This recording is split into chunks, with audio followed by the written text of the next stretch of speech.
Hello welcome back to our channel. ఈరోజు మనం chicken sherwa ఎలా తయారు చేయాలో చూద్దాం. ఇంతకుముందు నేను వెలయాపం వీడియోలో మీకు నేను ప్రామిస్ చేశాను కదా, ఇదే దానికి సైడ్ డిష్. ఈ సైడ్ డిష్ మా వైఫ్ సీక్రెట్ రెసిపీ, మా వైఫ్ దగ్గరే నేను నేర్చుకున్నాను. ఒకసారి ఆ దోశను చూడండి, షేర్వాని ఎంత బాగా పీల్చుకుందో. ఒకసారి ఆ ముక్క చూడండి ఎంత ఎర్రగా ఉందో. జస్ట్ 2 వేళ్లతో ఇట్లా అన్నా ఉంటే తుడిగిపోద్ది, అంత సాఫ్ట్గా ఉంటుంది. మరి ఈ రెసిపీని, ఇంతకుముందు నేను చెప్పిన రెసిపీని ఈ వీకెండ్ ట్రై చేసి ఎలా కుదిరిందో కామెంట్ చేస్తారా? మర్చిపోవద్దే. ఓకే, ఇప్పుడు ఎలా తయారు చేయాలో చూద్దామా? Let's start. ముందుగా మనం ఎముకలతో ఉన్న చికెన్ 300 గ్రామ్స్ తీసుకున్నాం. దీనికి 1/2 teaspoon salt, 2 teaspoons ఎర్ర కారపొడి. మీరు కారం తక్కువ తినే వాళ్ళైతే 1.5 టీ స్పూన్ వేసుకొని చాలు. 1/2 టీ స్పూన్ పసుపు వేసి బాగా రుద్ది మసాజ్ ఎలా చేస్తాం అలా రుద్ది పట్టించండి. అలా బాగా రుద్ది పట్టిస్తేనే నేను చూపించిన విధంగా ఎర్రగా వస్తుంది మొక్క. ఓకేనా? దీన్ని కనీసం 3 నుంచి 4 గంటల సేపు మ్యారినేట్ చేయండి. ఇప్పుడు మనం కొబ్బరి మసాలా పేస్ట్ చేసుకుందాం. దానికోసం 4 టేబుల్ స్పూన్లు పచ్చి కొబ్బరి ముక్కలు, ఇది సుమారుగా ఒక చిప్పలో సగం. ఒక మీడియం సైజ్ ఉల్లిపాయ రఫ్లీ చాప్, ఒక మీడియం సైజ్ టొమాటో రఫ్లీ చాప్, 6 లవంగాలు, 1 ఇంచు దాల్చిన చెక్కేసి శృతి మెత్తని పేస్ట్ చేయండి. ఈ స్టేజ్లో మీరు కావాలంటే 1 ఇంచు అల్లం ముక్కలు, 5-6 వెల్లుల్లి రబ్బలు కూడా వేసుకోవచ్చు. నా దగ్గర అల్లం వెల్లుల్లి పేస్ట్ రెడీగా ఉంది కాబట్టి నేను వేయలేదు. చూసారా కొబ్బరి మసాలా పేస్ట్ ఎలా ఉందో? రెడీ. ఇప్పుడు మనం 4 టీ స్పూన్లు అంటే 20 ml నూనె వేడి చేయండి. నూనె వేడయ్యాక 1/2 టీ స్పూన్ సోంపు వేసి జస్ట్ ఒక 10 సెకండ్లు చిట్లించండి చాలు. ఇప్పుడు ఉల్లిపాయలు వేసి లైట్ గోల్డెన్ కలర్ వచ్చేంత వరకు సుమారుగా ఒక 4-5 నిమిషాలు చాలు బాగా ఫ్రై చేయండి. ఫ్రై అయ్యేటప్పుడే పచ్చిమిర్చి, కొంచెం కరేపాకు తరుగు వేసి బాగా ఫ్రై చేయండి 1 నిమిషం సేపు.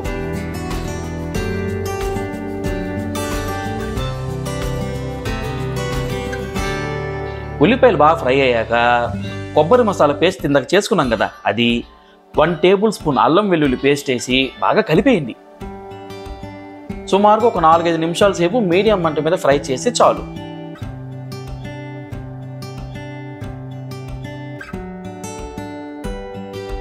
చూసారా ఏమన్నా నూనె ఉందా? అయినా సరే రుచి అమోఘం. ఈ మసాలా పేస్ట్ బాగా వాడిన తర్వాత ప్యాన్లో నుంచి సపరేట్ అవ్వడం మొదలవుద్ది ఒక 4-5 నిమిషాలకి. ఈ స్టేజ్లో 1 టీ స్పూన్ ధనియాల పొడి, 1/2 టీ స్పూన్ గరం మసాలా పొడి వేసి బాగా కలిపేయండి. ఒక 2 నిమిషాల సేపు చాలు.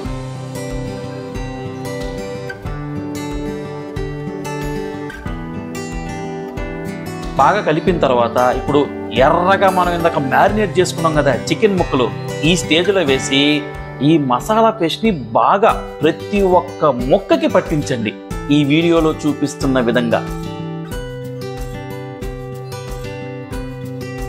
చూడండి ఒక్కొక్క చికెన్ ముక్కకి ఎలా మసాలా కోట్ అయ్యిందో. అది అలా అవ్వాలి.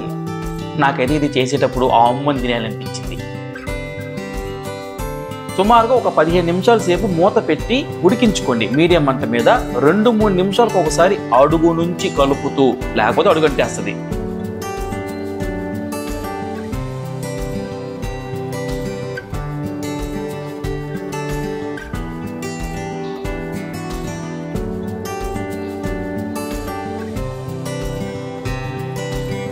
చూడండి ఈ విధంగా అప్పుడప్పుడు కలుపుతూ ఉండాలి, అప్పుడు అడుగంటుకోకుండా వస్తుంది.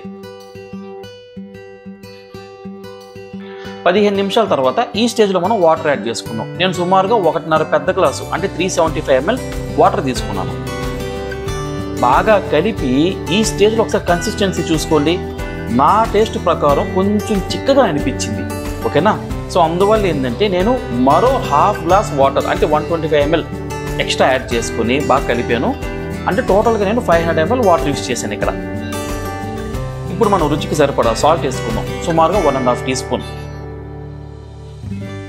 బాగా కలిపేయండి. షేర్వా బాగా ఉడుకు పట్టించండి.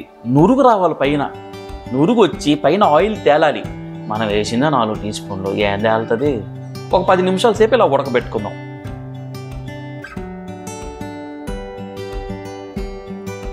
10 నిమిషాల తర్వాత చూస్తే ముక్క ఆల్మోస్ట్ ఆల్ ఉడికిపోయి ఉంటుంది. ఈ పాటికి ఒక 25 మినిట్స్ అయిపోయింది చికెన్ వేసిన తర్వాత. ఇప్పుడు ఉడికిందో లేదో జస్ట్ చెక్ చేద్దాం. ఒక ఫోర్క్ తీసుకుని అలా గుచ్చితో లోపలికి వెళ్ళిపోవాలంటే ఎట్టా. సో ఉడికిపోయింది కాబట్టి కొంచెం సన్నని కొత్తిమీర తరుగేసి కలిపి మంట ఆపేసి వేడిగా దేంతో తింటారో మీ ఇష్టం. అది వడ కావచ్చు, దోశ కావచ్చు, ఇడ్లీ కావచ్చు, ఏంటి నిన్న చూపించిన వెలయాపం కావచ్చు, కుమ్మేయండి. ఒక్కసారి ఆ చికెన్ షేర్వా టెక్స్చర్ చూడండి ఎంత టెంప్టింగ్గా ఉందో. జస్ట్ లుకింగ్ లైక్ ఏ వావ్.